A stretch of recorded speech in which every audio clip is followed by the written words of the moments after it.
Hello, अस्सलाम वालेकुम साथियों। जी आप सब लोग कैसे हैं? अल्लाह ताला सबको अपनी पनाह में रखें। आज अफ़गानिस्तान की सिचुएशन पे थोड़ी सी बात करेंगे। अफ़गानिस्तान हमारा करीबी हमसाया और मुस्लिम मुल्क है। अफ़गानिस्तान के पास अगरचे वसाइल या तेल या दूसरे वसाइल की कमी है, मगर इसकी जग़राफ़ियाई हैसियत जो है वो ऐसी है कि इसका वसी एशिया, जनूबी एशिया, मशरक़ी वस्ती के दरमियान है। ये जंगी लिहाज से और इलाके में अपना दबाव रखने के लिए हमेशा अहम रहा है। इसीलिए इस्तेमारी क़ुव्वतों ने हमेशा से इसको इस्तेमाल करना चाहा, इस पर कब्ज़ा करना चाहा और हमेशा इस पर कब्ज़ा जमाने की कोशिश की। लेकिन क्योंकि इसका ज़्यादातर रकबा पथरीला है, पहाड़ी है और फिर पठान लोग गैरतमंद और इंतहाई बहादुर और शुजात वाली कौम है, वो बैरूनी ताकतों को तस्लीम नहीं करते और यहाँ पे कब्ज़ा इंतहाई मुश्किल है। जो पठान हैं यहाँ पे बेसिकली तो पठान ही रहते हैं, ज़्यादा पठानों का ही कब्ज़ा है, पठानों ही का ये कंट्री है। अफ़गानिस्तान दुनिया का शायद वाहिद ऐसा मुल्क है कि जो पहाड़ों में घिरा हुआ है और पहाड़ी सिलसिले भी ऐसे हैं कि कोई भी बैरूनी ताकत जो है इसको कभी फ़तह नहीं कर सकती। बरतानिया ने बड़े सगीर पाको हिंद में उन्होंने जो फतूहात की और जो इलाके अपने कब्ज़े में लिए, उनमें शायद 68% इलाके थे जो उनके पास थे, मगर अफ़गानिस्तान में वो हमेशा शिकस्त खाते रहे। पहाड़ी इलाकों के माहिर पठान गुरिल्ला जंग के एक्सपर्ट होते हैं, वार करते हैं, छुप जाते हैं और इन पर काबू पाना बहुत मुश्किल होता है और मतलब समझा जाता है कि इन पर काबू नहीं पाया जा सकता। अफ़गानों ने 1979 में रशिया, जो कि उस वक़्त एक बहुत बड़ी ताकत थी, उन्होंने भी यही करना चाहा कि रशिया पर अफ़गानिस्तान पर कब्ज़ा करें, अपनी हुकूमत बनाएं। उन्होंने अफ़गानिस्तान पर हमले किए, अफ़गानिस्तान पर अपनी आर्मी भेजी, लेकिन इतनी बदतरीन शिकस्त रूस को मिली कि उन्हें वहाँ से शर्मिंदा होकर निकलना पड़ा। और ये उस ज़माने का रूस जो था बहुत बड़ा कंट्री था, लेकिन रूस के लोग उस वक़्त असले के बदले में बटर मांगा करते थे, ये उनकी हालत हो गई थी। और वो जो रशिया एक बहुत बड़ा मुल्क था, वो टुकड़े टुकड़े होकर कई छोटे छोटे मुल्कों स्टेट्स में बट गया। गुज़श्ता तवील अरसे से अमेरिका ने अपनी जदीद टेक्नोलॉजी के साथ अफ़गानिस्तान को फ़तह करने के लिए बहुत कोशिशें की, नाकाम रहे, क्योंकि पठान जो हैं वो जंगजू जज्बा शहादत से सरशार हैं और पहाड़ी रास्तों के एक्सपर्ट हैं, तो उनके आगे अमेरिका कुछ नहीं है। वो सादगी में ज़िंदगी बसर करते हैं, उनकी ईमान की ताकत इतनी गहरी है।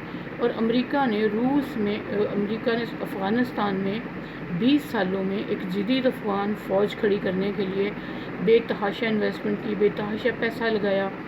तकरीबन 83 अरब डॉलर कहते हैं ख़र्च किया अमेरिका ने अफ़गानिस्तान में, जिनको अगर हम कन्वर्ट करें पाकिस्तानी रुपयों में तो शायद 35 खरब 95 अरब और 83 करोड़ 16 लाख रुपए बनते हैं, इसके करीब अमाउंट बनती है।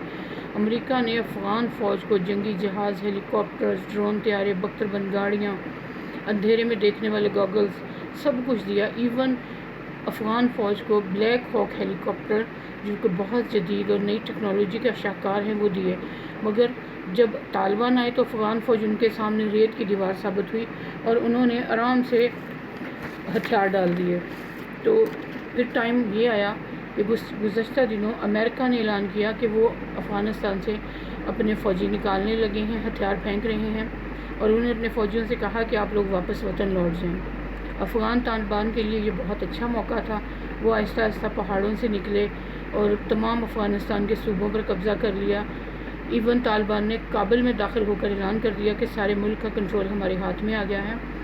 तालिबान की ये जो फतह थी, ये पूरी दुनिया के लिए इतनी हैरानकुन थी और पूरी दुनिया हैरानगी से ज़्यादा सकते में रह गई कि वो जिन्हें कल तक हम लोग जंगली और वहशी जानवर समझते थे, जिन्हें उठने बैठने खाने पीने की तमीज़ नहीं, वो कैसे पूरे अफ़गानिस्तान पर, पूरे एक मुल्क पर कब्ज़ा करके बैठ गए हैं।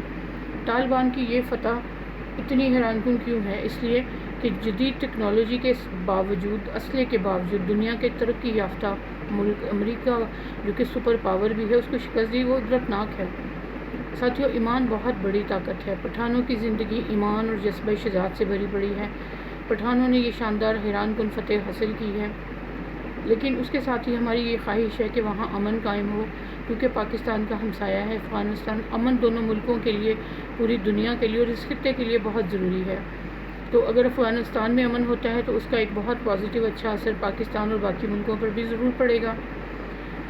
और हम तो ये चाहते हैं कि मुस्लिम बरादरी इकट्ठी हो, इत्तेहाद की बात करें سب پیار محبت سے رہیں، سب کنٹری ایک اچھے ہمسایوں کی طرح بہت سلوک سے، پیار سے، اچھے طریقے سے رہیں، ایک دوسرے کے ملکوں میں در اندازی نہ کریں، ایک دوسرے کے ملکوں میں ٹیررسٹ نہ بھیجیں، ایک دوسرے کی سلامتی کا خیال رکھیں۔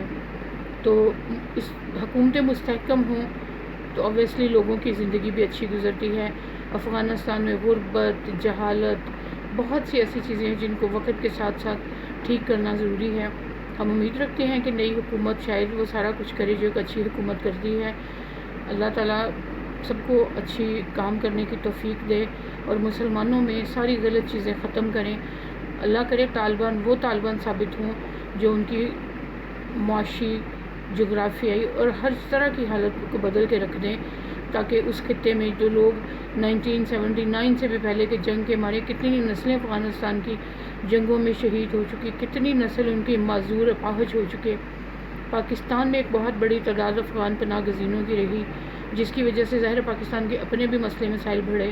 تو اللہ کرے کہ افغانستان ایک مستحکم اور اچھا ملک کی صورت میں ابھر کر سامنے آئے، تاکہ اس کے ہمسائے بھی خوش ہوں اور ان کے بھی اثرات اچھے پڑیں، ان کے ساتھ اچھے تعلقات ہمیشہ سے ہیں پاکستان کے۔ تو ہم دونوں ملکوں کے لیے اور ساری اپنے خطے کے لیے ہی اچھی امن کی دعا کرتے ہیں، اور اللہ تعالیٰ سے یہی دعا کریں گے کہ اللہ پاک ہمارے خطے میں امن، سکون، چین کی زندگی دے، تاکہ عام لوگ اپنی زندگی خوبصورت طریقے سے گزار سکیں اور امن سے رہ سکیں۔ امن سے رہنا ہی زندگی ہے، امن ہی ساری چیزوں کی، خوشحالی کی، ہر چیز کی ضامن ہے۔ امن ہوگا تو سکون ہوگا، تو پڑھائی بھی ہوگی، تعلیم بھی ہوگی، دنیا آگے بھی بڑھے گی، ترقی بھی کریں گے، ڈاکٹر انجینئرز بھی پیدا ہوں گے، سائنٹسٹ بھی بنیں گے، سارا کچھ ہوگا۔ تو اللہ کرے یہ افغانستان کے لیے بہت اچھا ثابت ہو۔ ہم سب کی دعائیں افغانستان کے ساتھ ہیں، تو آپ لوگ بھی دعا میں یاد رکھیے گا۔ افغانستان کے ساتھ ساتھ پاکستان کو بھی اللہ تعالیٰ اپنی پناہ میں رکھے، برے وقت سے سب ملکوں کو، سب لوگوں کو بچائے، آمین۔ اگر کوئی بھی ایک لفظ اچھا لگا ہو تو پلیز میری ویڈیو کو لائک اور چینل کو سبسکرائب کیجیے۔ انشاءاللہ کسی اور اچھی بات کے ساتھ آپ کی خدمت میں حاضر ہوں گی۔ اپنا بہت سا خیال رکھیے گا۔ اللہ حافظ، ٹیک کیئر۔